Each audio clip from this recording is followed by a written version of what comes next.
Hello दोस्तों, कैसे हो आप सब। आप सभी को प्यार भरा नमस्कार। स्वागत है आपका अपने यूट्यूब चैनल पॉइंट एजुकेटर में। और जैसा आप जानते हैं, हम अपने चैनल पर मोस्ट इम्पोर्टेंट टॉपिक करते हैं। मैथ्स की ये सीरीज मैंने चलाई है, जो पहले क्वेश्चंस आ चुके हैं एग्जाम्स में और जो बार बार पूछे जाते हैं, ऐसे क्वेश्चंस मैं आपके लिए लेकर आ रही हूँ और उसका आज ये तीसरा पार्ट है। तो टाइम वेस्ट ना करते हुए हम अपना क्वेश्चन स्टार्ट करते हैं। और एक बात बताती हूँ, मेरा टेलीग्राम चैनल भी पॉइंट एजुकेटर नाम से है, वहां ज्वाइन करें। आपको जो नई वीडियो अपलोड होंगी उनकी अपडेट मिलती रहेगी, साथ में इम्पोर्टेंट जो टॉपिक रहेंगे आगे एग्जाम में वो भी आपको शेयर करती रहूंगी। और शुरू करते हैं। इसमें क्या पूछा है, a man is 14 years older than his son। एक व्यक्ति अपने पुत्र से 14 वर्ष आयु में बड़ा है। आफ्टर 2 years, 2 साल बाद, His age will be twice, उसकी आयु अपने पुत्र की आयु से दुगनी होगी। The present age of his son बतानी है। तो कैसे करेंगे, देखो इस तरह के क्वेश्चन मैं कैसे कराती हूँ, एक्स मान के करो या ऑप्शन से करो। कई बच्चे सीधा ऑप्शन से भी कर लेते हैं, ऑप्शन से भी बताऊंगी कैसे करने हैं। पहले एक्स मानेंगे, सन की एज मान लेंगे एक्स, ठीक है, एक्स ईयर्स। फिर अब जो आदमी है, व्यक्ति है, उसकी आयु 14 वर्ष बड़ी है, तो फादर की एज क्या हो जाएगी, फादर एज x + 14, ठीक है। अब उन्होंने कहा आफ्टर 2 years, यानी 2 साल बाद x + 2 हो जाएगी, बढ़ेगी ना 2 साल, और ये x + 14 की जगह 16 हो गई। बीच में इक्वल का साइन लगाया। अब देखो, ये फादर की, ये सन की, तो कौन सी बड़ी है, ये बड़ी है। तो इसमें अगर कुछ हमने मल्टीप्लाई कर दिया, दुगनी बताई है ना, ट्वाइस, ये दुगनी पहले से है, तो मल्टीप्लाई कहाँ होगी, यहाँ होगी, ठीक है। 2x + 4 और ये x + 16, 2x - x = 16 - 4, x = 12। तो कितना आंसर आया हमारा, 12। ये हमारा आंसर हो गया, 12 years। बेटा है वो 12 साल का है और पिता है वो 12, वो जोड़ेंगे तो 26 साल हो जाएगी, ठीक है। अब दूसरा तरीका बता रही थी मैं, ऑप्शन से कैसे करोगे। इसमें जो ऑप्शन दे रखे थे वो है 8 साल, 10 साल, 12 साल, 14 साल, ये 4 ऑप्शन थे। तो 4 ऑप्शन में से आप मान लो बेटे की 8 मान लो, ठीक है। 8 मानी तो पिता की कितनी हो गई, 8 और 14 कितनी हो जाएगी, 22। अब 2 साल बाद ये तो हो गई 24, ये हो गई 10, क्या ये इसकी दुगनी हो गई, नहीं ना, तो ये ऑप्शन कट। दूसरा लिया 10, 10 तो आंसर 10 का भी करेंगे, सॉरी 12 आया था, मैं सोची 10 आया है, 10 का करेंगे तो इसका, ये तो पुत्र हो गया 10 साल का, तो पिता हो गया हमारा 10 में 14 जोड़ेंगे 24 का। 2 साल बाद ये तो हो गया 12 का, ये हो गया 26 का, क्या ये इसका ट्वाइस है, डबल है, नहीं है, तो ये ऑप्शन भी हमारा कट। फिर 12 करेंगे, इस तरह से ऑप्शन से भी हम कर सकते हैं, ठीक है। जिसको ऐसे नहीं आता, मान लो बाई चांस भूल जाते हैं, तो ऑप्शन से भी हम कर सकते हैं। क्लियर हुआ। नेक्स्ट देखो, अब जो ये नेक्स्ट क्वेश्चन है ना, ये देखने में बहुत लेंथी दिख रहा है लेकिन इजी बहुत ज्यादा है। क्या पूछा है, देयर आर 28 मैंगो ट्रीज, 28 तो आम के पेड़ हैं, 42 एप्पल ट्रीज, 42 सेब के पेड़ हैं, और 21 ऑरेंज ट्रीज, ठीक है, ऑरेंज के हैं। To be planted in rows, पंक्ति में लगाने ये, such that each row contains the same number of trees of one variety, कि जो संख्या है पंक्तियों की, उसमें एक पंक्ति में एक टाइप के ही पेड़ होने चाहिए, वैरायटी एक ही होनी चाहिए और सेम संख्या होनी चाहिए सभी की, ठीक है। यानी एक पंक्ति में जितने पेड़ हैं दूसरी में भी उतने ही होने चाहिए, सभी संख्या समान होनी चाहिए। तो the minimum number of rose in which the above trees में बी प्लांटेड इज, तो न्यूनतम पंक्तियों की संख्या बतानी है कि कितनी पंक्तियां बनेंगी। कैसे करेंगे, अब ये पूछा है एक ही समान संख्या हो, ठीक है, तो हम क्या निकालेंगे, HCF निकालेंगे। HCF निकालेंगे, बड़ी संख्या को बीच में रखा, ये बाहर रखी। HCF आपको अगर अच्छे से नहीं आता तो चैनल पर वीडियो है, और लास्ट जो मैंने एज रिलेटेड क्वेश्चन करवाया है उसकी भी मैंने पूरी 2 वीडियो बना रखी है, ठीक है, अच्छे से समझा के, तो आप देख सकते हैं।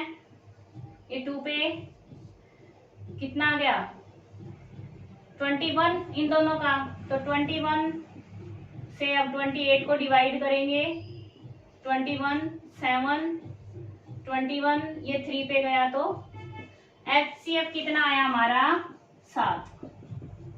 मैथम स्वाप करते कितना आया 7।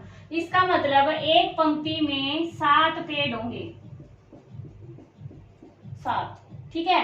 तो पहले आम के पेड़ है कितने हैं 28, तो 28 को 7 से भाग करेंगे, कितने आ गए 4 पंक्ति बन गई। फिर है 42 को 7 से भाग करेंगे, कितना आ जाएगा 6 पंक्ति बन गई, रो बन गई। फिर 21 डिवाइड बाय 7 3 बन गई। टोटल कितनी हो गई 13। इतनी ये संख्या ही तो पूछी है, कितनी पंक्तियां बनेंगी 13 रोज। इजी सा क्वेश्चन था, देखने में इतना बड़ा था, ठीक है। क्लियर हुआ? तो इस क्वेश्चन में पहले HCF निकालेंगे, फिर जो संख्याएं हैं उनको डिवाइड करके रो को जोड़ देंगे। कई क्या करेंगे HCF निकाल के आंसर दे देंगे। पूरा क्वेश्चन ध्यान से पढ़ना है कि पूछा क्या है। क्लियर हुआ ना? नेक्स्ट क्वेश्चन देखो। अब ये क्वेश्चन देखो क्या पूछा है, A इज ट्वाइस, A की चाल है वो B से ट्वाइस है, twice as B and B is thrice as C। तो C से ये थ्राइस है B की स्पीड। यदि किसी दूरी को, डिस्टेंस को C है वो 54 मिनट में क्या करता है, कवर करता है, तो B कितने समय में करेगा। तो हमें B का टाइम बताना है, कितना टाइम लेगा वो।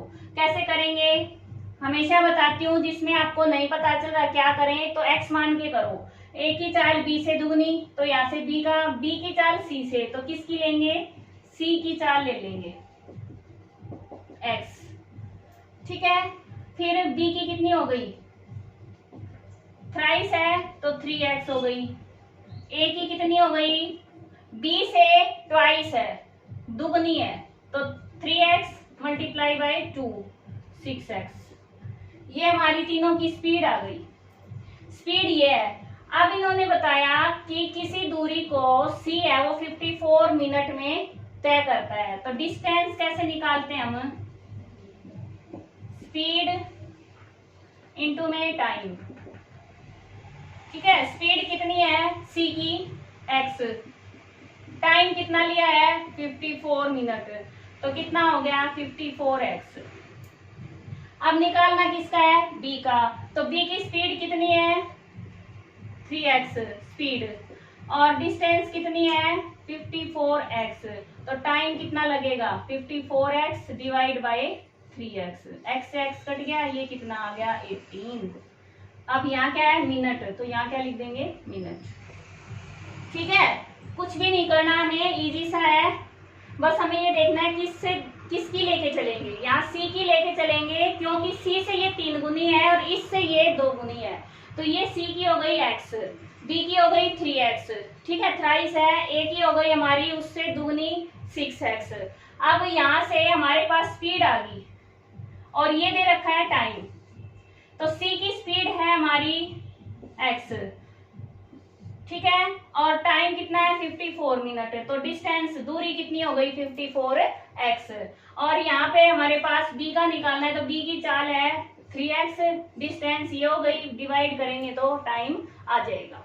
ये फार्मूला याद रखो, जो दे रखा है वो उस साइड रख लो, बाकी सोल्व कर लो। यहाँ पे डिस्टेंस दे रखी है, ठीक है, और स्पीड दे रखी, तो स्पीड इधर आ जाएगी, टाइम रह जाएगा इधर, टाइम निकल जाएगा। क्लियर? अगला देखो।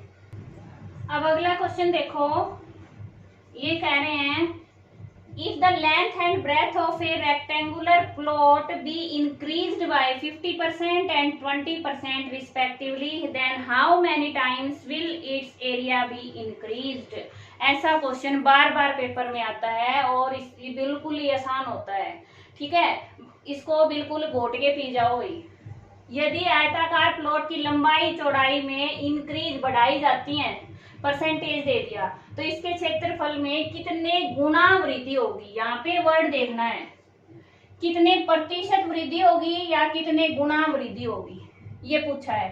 अब प्रतिशत वृद्धि का फार्मूला क्या होता है, जितने प्रतिशत बढ़ोतरी हो रही है, पहली कितनी है 50 प्लस में दूसरी कितनी है 20 प्लस में 50 गुणा में 20, दोनों प्रतिशत ये आ गया बटे में 100। ठीक है, अब ये कितना हो गया 70, ये कितना हो गया 10 इज इक्वल टू 80। तो ये परसेंट वृद्धि है 80%। अब पूछा क्या है गुणा, कितने टाइम्स, कितने गुणा, तो 80 बटे में 100 कर देंगे। ठीक है, परसेंट का 100 लगा दिया नीचे, ये कट गया 2 4 जा 8 2 5 जा 10, 4/5 गुणा, ये आंसर हो जाएगा हमारा। क्लियर हुआ। इसमें इस तरह के क्वेश्चन में 2% है ना, लगातार बढ़ाए जा रहे हैं, तो दोनों को ऐड करेंगे, फिर दोनों को प्लस मल्टीप्लाई करके नीचे 100 कर देंगे। ठीक है, और अगर घटाया जाए तो माइनस कर देंगे, यानी इसके साथ में माइनस का साइन लगा देंगे तो प्लस माइनस माइनस हो जाएगा। क्लियर हुआ। इस तरह से करेंगे। नेक्स्ट देखिए, नेक्स्ट क्वेश्चन देखिए। A boat covers a certain distance downstream in 1/2 hours, half hour, while it comes back in 1.5 hour. If the speed of the stream be 5 km/h, what is the speed of the boat in still water? अब इन्होंने क्या पूछा है कि एक नदी में, ये नदी और नाव वाले क्वेश्चन है, बहुत ज्यादा इंपॉर्टेंट है भाई, हमेशा पूछे जाते हैं, या तो रेल का आएगा या नाव का आएगा। ठीक है, जरूर करना है इसको। ये कह रहे हैं कि स्थिर पानी में, स्टील वाटर में हमें बोट की स्पीड बतानी है, तो let speed in still water, स्थिर पानी में नाव की जो चाल है वो क्या है x km/h है। ठीक है, तो दो तरह से होती है, एक तो धारा के अनुसार जाएगी तो जल्दी जाएगी, और धारा के विपरीत चलाएंगे तो जोर ज्यादा आएगा तो माइनस हो जाएगी।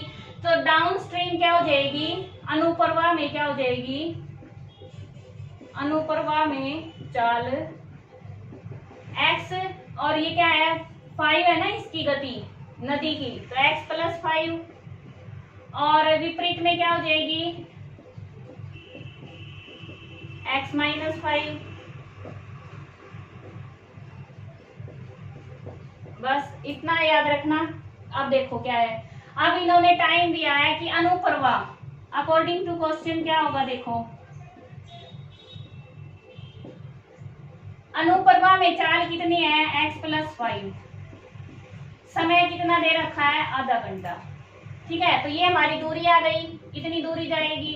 फिर वापसी में x - 5, और समय हमारे पास 2 1 जा 2 और 1 3/2, मिक्स्ड को किस में बदल दिया, इम्प्रॉपर में। ठीक है, इसको सही बटे को खोल दिया। अब इसको करेंगे तो कितना आ गया, ये x + 5, इधर से ही आ गया 2, इस 2 को इधर ले जाएंगे, x - 5 और इंटू में 3 भी है, ये आ गया। अब ये 2x प्लस में 10, ये कितना हो गया 6x - 30। अब यहां से क्या निकालेंगे, 2x - 6x, इधर आके माइनस का -30, इधर आके -10, ये कितना हो गया -4x इज इक्वल टू ये माइनस का 40, तो माइनस से minus cancel, x is equal to 40/4, x is equal to 10। तो हमारे पास जो निकालना था स्टील वाटर में स्पीड कितनी है, वो हो गई 10 km/h, ये हमारा आंसर। ठीक है, समझ आया। इस तरह से क्वेश्चन आते हैं भाई। और अगर फिर भी कोई डाउट है, कोई और आप चाहते हैं कि इस तरह की वीडियोस कौन से टॉपिक पे करवानी है, तो आप कमेंट में लिखें और ज़्यादा से ज़्यादा शेयर करें। भाई आप लाइक और कमेंट नहीं करते, मुझे नहीं पता चलता कि आपको पसंद आ रही है नहीं आ रही। कोई डाउट रहता है तो भी बताएं। Thanks for watching. आपका दिन शुभ हो। धन्यवाद।